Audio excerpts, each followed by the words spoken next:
에바다의 기쁨 이런 말씀 제목으로 우리 마가복음 강의 계속해 나가는 중에 7장 마지막 부분을 같이 좀 나누려고 합니다. 사람들은 5가지 감각기관을 가졌다고 보고 오감을 가졌다 이런 말을 합니다. 시각과 청각과 후각과 미각, 또 하나 뭐죠? 촉각. 이 5가지를 오감이라 그렇게 말합니다. 그런데 이 오감 가운데 가장 기본적인 감각으로 꼽히는 것이 청각입니다. 어떤 자극이 없다 하더라도, 또 혹은 어떤 자극이 갑자기 주어졌다 하더라도 본능적으로 가장 빠르게 작동하는 이 감각기관이 청각이기 때문에 청각을 가장 기본적인 감각이라 그렇게 말합니다. 커뮤니케이션 전문가들 분석한 결과를 보니까 보통 사람들 이제 읽고 쓰고 할 수 있는 성인들 가운데 하루 생활의 한 9% 정도를 글쓰기에 할애한다고 그럽니다. 또 글쓰기보다 조금 더 많이 한 16% 정도가 읽기에 시간을 할애하고요. 그 다음에 30% 정도를 소비하는 것이 말하기. 나머지 몇 퍼센트입니까? 절반에 가까운 45%가 듣는 것에 주로 시간을 사용한다 그럽니다. 그러니까 듣는 청각이 우리 삶에 얼마나 큰 비중을 차지하는지 모릅니다. 근데 더 흥미로운 것은 그런 얘기들 하죠. 인간 오감 가운데 세상 떠나기 전 마지막까지 말을 못해도 살아있는 감각기관은 청각이다 하는 것 널리 알려진 사실입니다. 자, 일상생활에도 이 청각이라는 감각기관은 굉장히 중요한데 사도 바울은 또 이 사실을 정확하게 꿰뚫어 본 것 같아요. 로마서 10장 17절 말씀 보면 신앙생활에도 이 들음이라는 것, 청각이라는 것이 얼마나 중요한가 이렇게 말합니다. 그러므로 믿음은 들음에서 나며, 말하는 것이 나는 게 아니고 믿음은 들음에서 나며 들음은 그리스도의 말씀으로 말미암았느니라. 일상생활을 하는데도 그렇고 신앙생활을 하는데도 그렇고 듣는 것, 특히 잘 듣는 것은 무엇보다 중요하다. 바울의 말씀을 통해서도 그렇고 일상생활을 경험하면서도 우리는 확실하게 이렇게 말할 수 있습니다. 청각장애를 가진 그 신혼부부가 이제 아기를 하나 낳았는데요, 삶을 어떻게 사는지 다큐로 찍은 그 방송을 본 적이 있습니다. 아이 하나를 낳아서 키우는데 이 아이가 점점 커가면서 이제 말을 배워야 하잖아요. 근데 엄마 아빠가 모두가 말을 가르치지를 못하니까 월요일부터 토요일까지는 다른 사람 집에 맡겨서 말을 배우게 하고 토요일부터 주일까지 1박 2일만 집에 데려다가 아이 얼굴을 보고 생활을 하는 겁니다. 영상 속에서 엄마 아빠가 가진 그 한계, 아이에게 자기 사랑하는 마음을 제대로 전달하지를 못해가지고 안타까워하는 그 표정과 모습들을 생생하게 보면서 마음이 짠하더라고요. 듣지 못하는 장애 때문에 부모로서 자식을 떼어놓는 그 고통과 슬픔, 또 들을 수 없기 때문에 그 아이가 어떻게 표현하는지를 알지를 못해서 답답해하는 그 모습, 야, 들을 수 없다는 것, 이것이 이렇게 힘들구나 하는 것을 아주 절절하게 느낀 적이 있습니다. 근데 오늘 본문을 보면 이 귀중한 이 청각을 잃어버린 한 사람이 등장을 하는데, 본문은 정확하게 이 사람을 어떻게 소개를 하느냐 하면 귀 먹고 말 더듬는 사람 이렇게 소개를 했습니다. 귀가 들리질 않으니까 제대로 말도 못하는 거죠. 결국 2가지 장애 증상이 겹친 중증 장애를 앓고 있다 이렇게 말할 수 있습니다. 그 인생이 얼마나 답답했을까요? 근데 오죽 답답했으면 이 사람도 답답했겠지만 그 사람을 보는 주변 사람들이 더 답답함을 느꼈던 것 같아요. 본문 32절 말씀 보면 이 귀 먹고 말 더듬는 사람이 예수님의 소문을 듣고 직접 예수님을 찾아간 게 아니라 누가 데려갔어요? 주변 사람들이 이 사람을 예수님께 데려왔습니다. 이 장애인을 데리고 온 사람들이 예수님에게 부탁을 하죠. 안수라도 좀 해주십시오. 주변 사람들이 더 답답했던 것 같습니다. 자, 이런 내용이 기록된 오늘 본문 33절 이하 말씀을 쭉 보면 예수님께서 이 사람을 대하는 태도와 그 결과가 쭉 기록되어 있는데, 근데 이 기록 속에 2가지 두드러진 움직임이 우리 읽는 독자들에게 눈에 띕니다. 2가지 두드러진 행동과 움직임이 나타나는데 오늘 이걸 살펴보면서 우리 함께 좀 은혜를 나누려고 합니다. 자, 첫 번째 행동은 뭐냐 하면 듣지 못하고 말 잘 하지 못하는 이 사람을 향한 예수님의 두드러진 행동이에요. 본문 33절과 34절에 기록된 예수님의 행동 속에서 듣지 못하고 말하지도 못해서 힘든 인생을 살아왔던 이 사람을 예수님께서 어떻게 대우하시는가 하는 것이 기록되어 있는데 33절 말씀을 다시 한번 보십시오. 예수님께서 그 사람을 따로 데리고 무리를 떠나사 손가락을 그의 양귀에 넣고 침을 뱉어 그의 혀에 손을 대시며. 중증장애인이 예수님 앞에 왔을 때 예수님께서 가장 먼저 하신 행동은 어떤 행동이었습니까? 야, 어떻게 하나 두고 보자. 주변 사람들이 그런 심보를 가지고 예수님의 행동을 지켜보고 있는 그 상황 속에, 그 구경꾼들 속에서 이 사람을 예수님께서 따로 데리고 가셨다, 그렇게 기록합니다.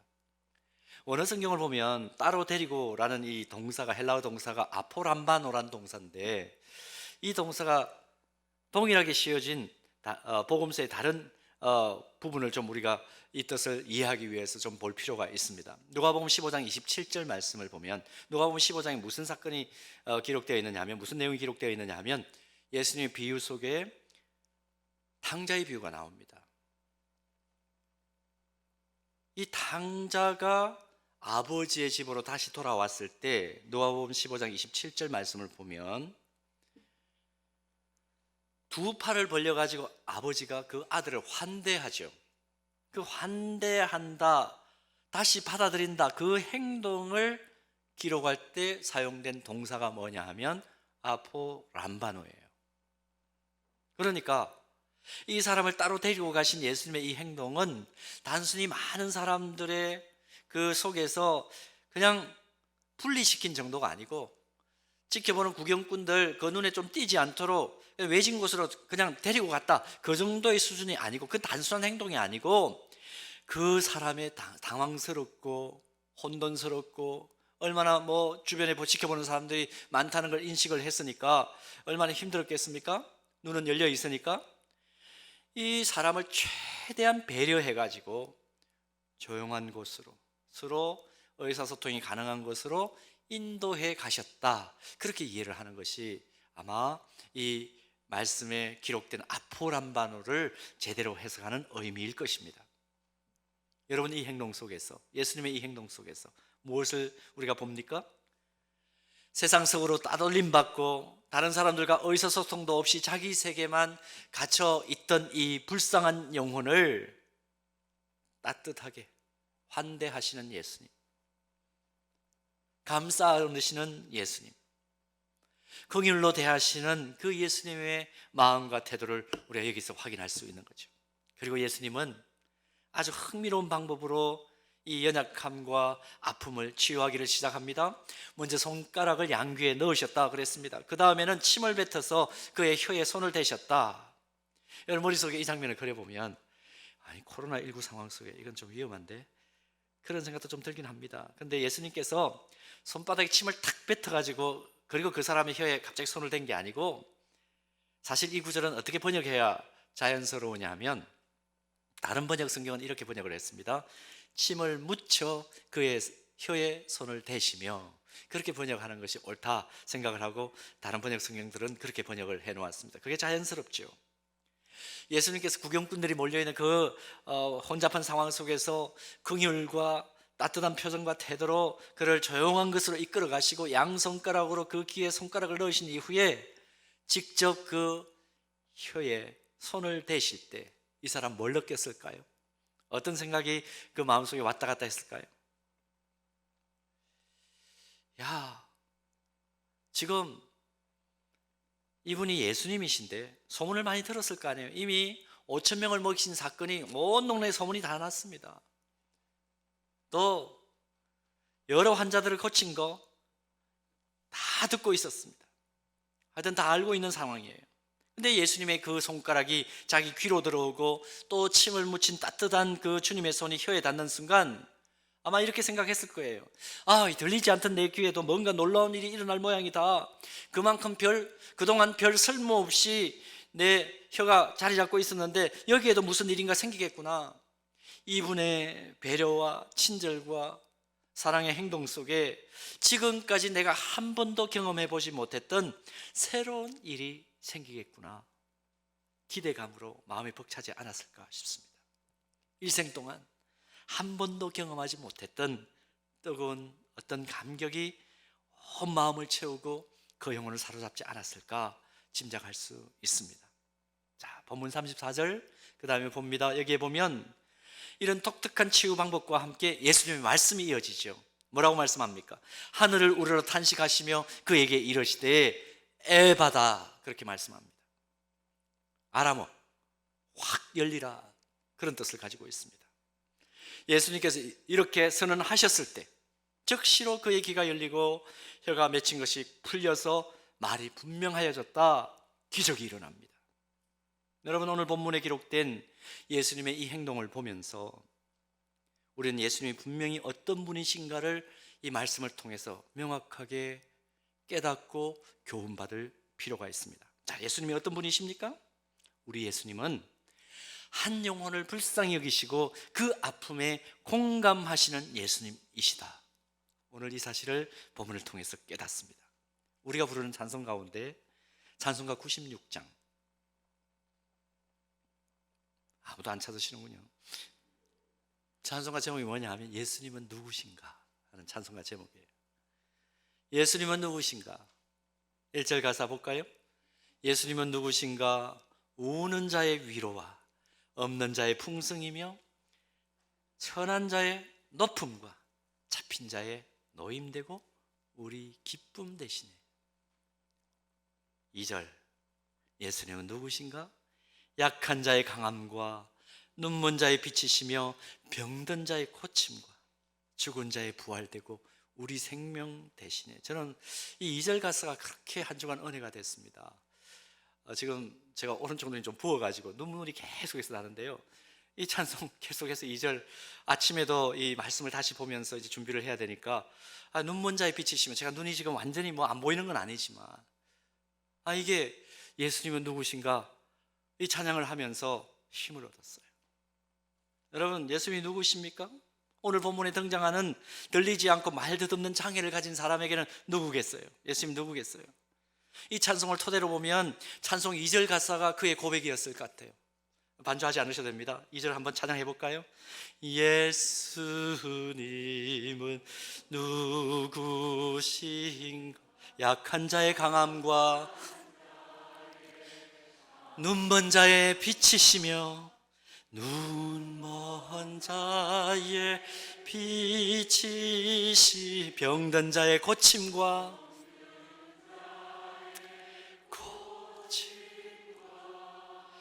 죽은 자의 부활되 우리의 생명 되시네. 약한 자의 강함 되시고 병든 자를 고치셔서 새로운 생기와 생명을 부어주시는 주님, 그 주님이 오늘 우리가 예배하는 예수님이시다. 오늘 본문을 통해서 이 놀라운 사실을 깨닫게 됩니다. 사랑하는 여러분, 그런 의미에서 다시 한번 스스로에게 한번 질문을 던져보십시다. 나에게 예수님은 누구이신가? 여러분에게 예수님은 누구이십니까? 오늘 우리에게 예수님은 어떤 분이십니까? 복음서 가운데 요한복음 10장을 보면 예수님은 스스로 자기의 정체성을 이렇게 밝혀주십니다. 선한 목자이신 것을 이 요한복음 10장에서 밝히기 때문에 요한복음 10장은 선한 목자장이라는 별칭을 가지고 있습니다. 요한복음 10장 3절을 한번 보실까요?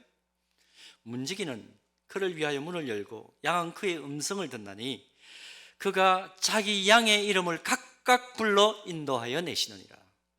각각 불러. 이게 얼마나 은혜가 되는지 모릅니다.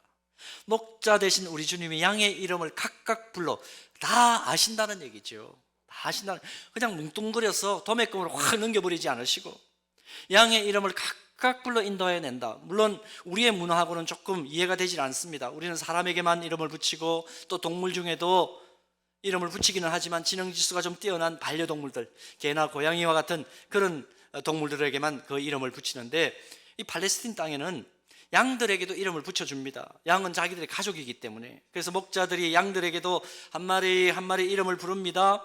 너 시몬 어디가 있니? 요셉 어디가 있니? 요한은 어디가 있지? 마리아 여기 들어왔냐? 마르다를 부르시기도 하시겠죠. 이런 식으로 양들의 이름을 각각 목자가 이름을 부릅니다. 양을 치는 목자가 양들의 이름을 하나씩 부르면서 뭘 보겠어요? 우리 애는 잘 들어가서 쉬고 있는지, 엉뚱한 데 가서 헤매고 있지는 않은지, 특별히 아픈 곳은 없는지, 오늘도 풀 뜯어 먹다가 가시에는 찔리지 않았는지 일일이 목자가 양을 확인하는 그 모습을 우리는 상상할 수 있습니다. 선한 목자이신 예수님께서 우리를 바라보실 때 그렇다는 거예요. 상화야, 부른다는 거예요. 묵상해 보십시오. 그 이름을 각각 불러가면서 연약한 부분은 강하게 하시고, 부족한 부분이 있으면 채워주시고, 우는 자들이 있으면 위로하시고, 궁핍한 부분이 있으면 만족함을 주시고, 막힌 담이 있으면 뚫고 나갈 수 있도록 길을 열어주시고 형통케 하시는 주님이시다. 오늘 본문에서 그것을 보는 겁니다. 선한 목자이신 예수님께서 이런 돌보심을 어느 정도까지 하시느냐? 요한복음 10장 11절 말씀을 보면 예수님께서 직접 이렇게 말씀하세요. 우리 같이 한번 봉독해 볼까요? 다 같이요. 나는 선한 목자라. 선한 목자는 양들을 위하여 뭐까지 버린다? 목숨까지 버린다.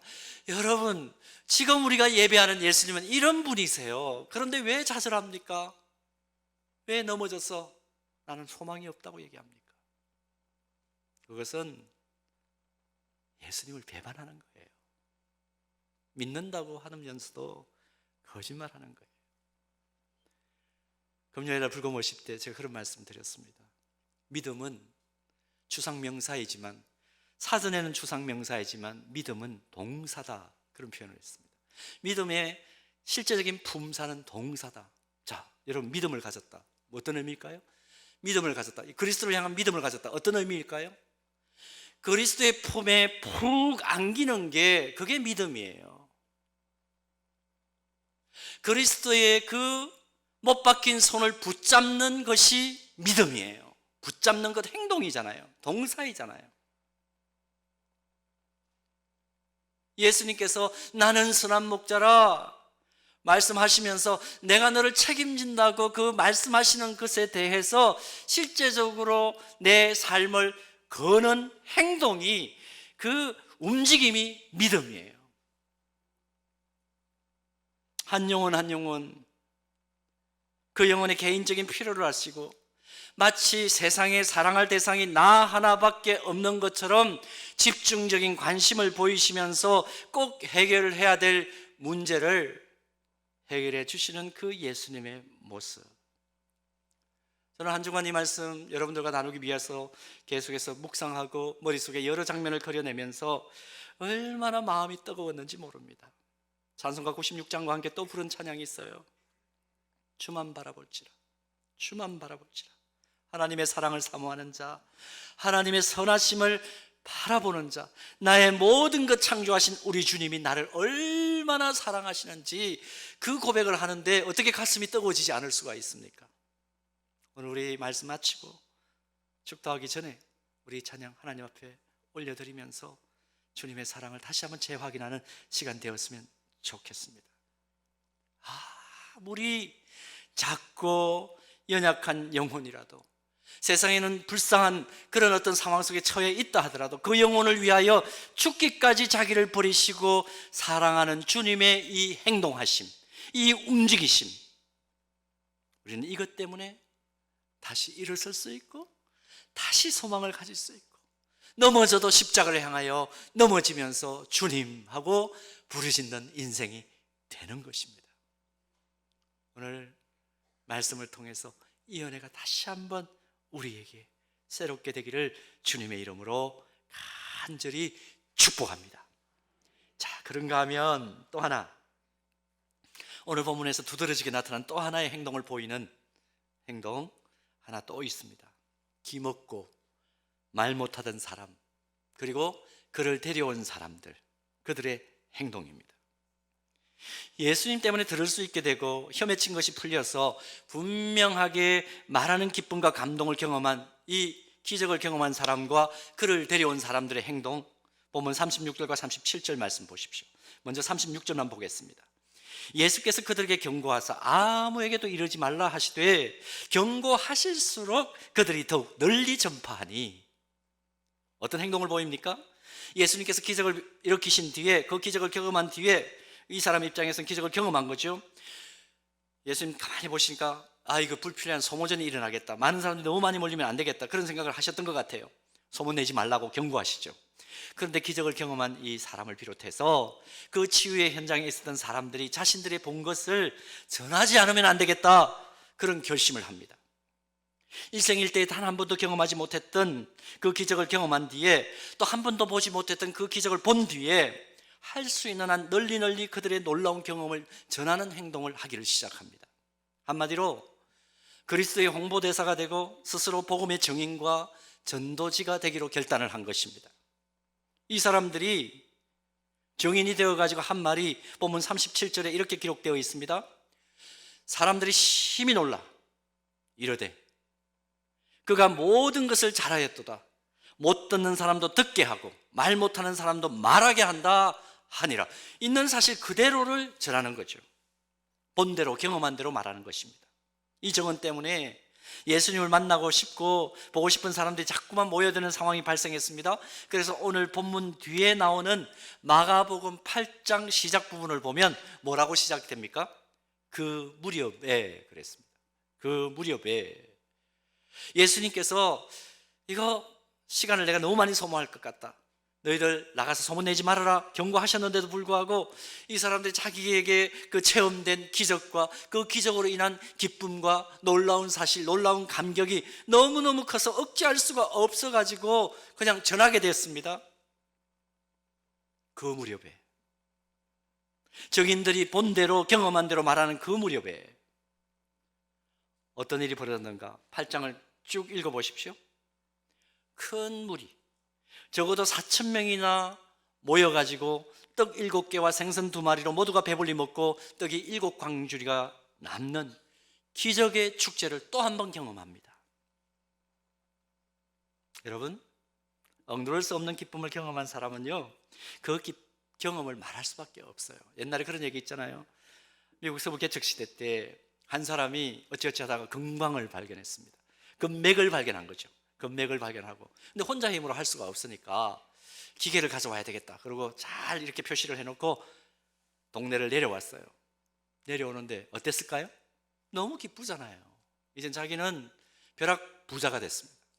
너무너무 기쁘잖아요. 근데 이 사람이 어떤 표정으로 내려왔을까요? 여러분, 금맥을 발견하면 여러분 어떤 표정으로 내려올 것 같은지 한번 표정 한번 지어보십시오. 어떻게 내려왔을까요? 모든 사람들이 보니까 저 사람이 옛날 표정이 아니거든요. 저 뭔가 있다, 뭔가 있다. 사람을 붙잡아 놓고 얘기합니다. 너 이유가 뭐냐? 너 옛날에 안 그랬는데 이유가 뭐냐 도대체? 너 왜 그렇게 기쁘냐? 그렇게 초달을 하는데도 사람이 계속 싱글벙글합니다. 하도 얘기하니까 얘기할 수밖에 없겠죠. 사람들이 결국 다 알게 됐다는 겁니다. 아닙니까? 벼락부자가 혼자 됐을까요? 어쩔 수가 없죠. 모든 사람들이 다 알게 돼서 함께 나누었다는 얘기입니다. 여러분, 기쁨이 넘치면요, 진정한 기쁨은 절대로 숨길 수가 없습니다. 얼굴을 보면 알지요. 평생 동안 듣지도 제대로 말하지도 못한 사람이 치유와 회복을 경험했는데 그 사람이 가만히 있을 수 있나요? 그럴 수가 없죠. 그럴 수가 없죠. 내 영혼이 정말 이대로 가면 나 지옥에서 영생할 수밖에 없는데, 지옥에서 영생할 수밖에 없는데, 그런데 내 영혼이 나는 지금 죽어도 주님 앞에서 주님과 더불어 영원한 복락의 영생을 누리는 존재로 내가 바뀌어졌어요. 예수 믿었기 때문에. 이 놀라운 복음의 기쁜 소식이 내 안에 흘러넘치는데 여러분 어떻게 사십니까 지금? 여러분의 표정은 어떤가요? 스마트폰 내서 한번 지금 사진 한번 찍어볼까요? 얼굴. 그리고 서로 한번 나눠볼까요? 여러분들 표정은 어떻습니까? 하나님께 구속의 감격을 가지고 예배드리는 이 시간, 여러분들의 얼굴 표정은 어떻습니까? 어떤 기쁨을 가지고 예배를 드리시나요? 세상과 나는 간 곳 없고 구속한 주님만 보이는 예배의 황홀한 기쁨과 감격을 지금 누리고 계신가요? 오늘 우리 모두 그런 예배자가 되기를 소원합니다. 그렇다면 예배를 드릴 때마다 다른 어느 곳에서도 경험할 수 없는 차원이 다른 기쁨을 경험하고, 하나님 앞에 문제를 가지고 엎드려 기도할 때마다 그 기도에 대한 응답은 물론이고 나의 작은 신음에도 응답하셔서 상상하지 못했던 것까지 응답받는 기쁨을 경험하고 있다면, 그렇다면 영적 공동체 내에서 특히 사랑방에서 형제 자매들과 교제하는 가운데 세상 공동체에서 느끼는 가식적이고 위선적인 가면을 쓴 억지로 하는 교제가 아니라 정말 진정한 교제의 기쁨을 성령의 교통 안에서 누리고 있다면, 그 기쁨이 있다면, 하나님의 말씀으로 훈련받는 제자훈련과 성숙훈련을 받는 과정 속에 날마다 내가 성숙하게 그리스도를 닮아가는 그 과정 속에 있음으로 인하여 내 안에 기쁨이 넘친다면, 지금 때로는 고되고 힘들기도 하지만 주님의 손과 발이 되어가지고 연약한 자들을 섬기고 누군가에게 나눔을 실천하는 것 때문에 오는 그 기쁨이 내 안에 충만하다면, 그렇다면 그 기쁨 가지고 우리는 지금 어떻게 살고 있나요?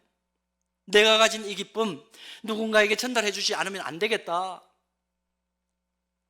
에바다의 기쁨 나 혼자 소유해서는 안 되겠다. 누군가에게도 에바다의 기쁨이 꼭 필요하다. 억누를 수 없는 기쁨을 전달하고 나누려고 애쓰고 계십니까? 만약 혼자만 즐기고 혼자만 누리고 있다면 그건 성경적이지 않습니다. 그 사람은 무엇에 빠져 있는 사람이냐? 고상한 이기주의에 빠진 사람이에요. 혼자 구원받을 수는 있죠. 그러나 고상한 이기주의자예요. 슬픔은 나누면 반이 되고 기쁨은 나누면 배가 된다는 원리를 우리가 잘 알고 있습니다. 기쁨을 경험한 정인들의 나눔은 그 기쁨을 배가 시킬 수 있습니다. 에바다의 기쁨을 경험한 사람, 그 사실을 보고 전달한 사람들은 그 기쁨을 지금 누리고 있는 것입니다. 사랑하는 여러분, 우리 모두 복음으로 인해서 우리가 경험한 기쁨을 나누는, 그래서 그 기쁨을 배가시키는 복음의 증인 되기를 소원합니다. 어떤 분이 삶의 절망을 했어요. 나는 이제 아무런 소망이 없다. 마지막으로 누가 그렇게 나한테 강권했는데 한번 교회나 한번 나가보고 죽자. 옛날 어린 시절 생각이 나서 교회를 나갔습니다. 절망하는 심정으로. 그런데 바로 그날 예배 중에 하나님께서 그 사람을 만나 주셨어요. 감격과 눈물과 뜨거움으로 예배를 마치고 그분이 예배당을 나가면서 이렇게 말했다고 합니다. 잘 들어보십시오.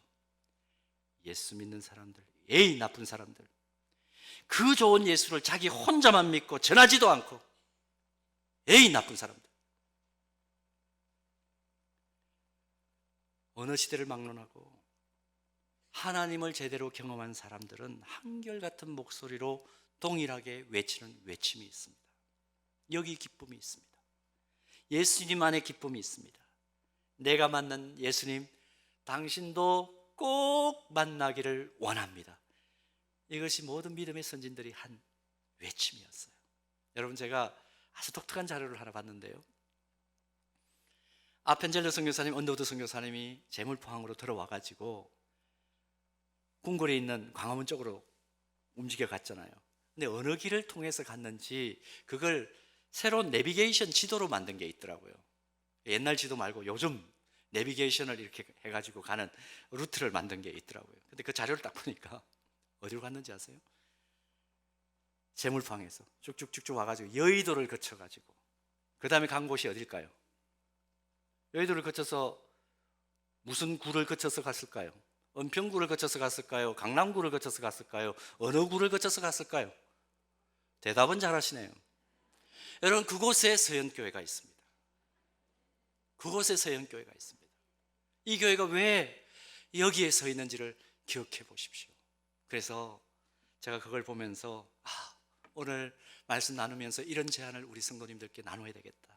여러분, 우리 남은 여생 가운데 아펜젤러 선교사님, 언더우드 선교사님이 그들이 복음을 가지고 서울과 한반도를 변화시키기 위해서 이제 그들에게 복음을 받은 사람들이 지금 전 열방으로 흩어져 나가 있는데, 특별히 우리 이 마포구를 거쳐서 갔다면 우리 서현교회 성도들도 그 선교사님들처럼 우리 나름의 선교 행전, 나름의 복음 행전을 좀 기록하는 그런 삶이 되도록 좀 제안을 드리고 그렇게 하자고 좀 결단을 촉구해야 되겠다, 그 생각이 들었습니다. 사랑하는 여러분, 이제는 우리가 새롭게 하나님께서 우리에게 주신 이 놀라운 기쁨의 경험을 새롭게 기록하는 복음 행전을 기록해 나가는 진짜 에바다를 경험하고 그 에바다의 기쁨을 나누는 복음의 증인들 되기를 주님의 이름으로 축복합니다.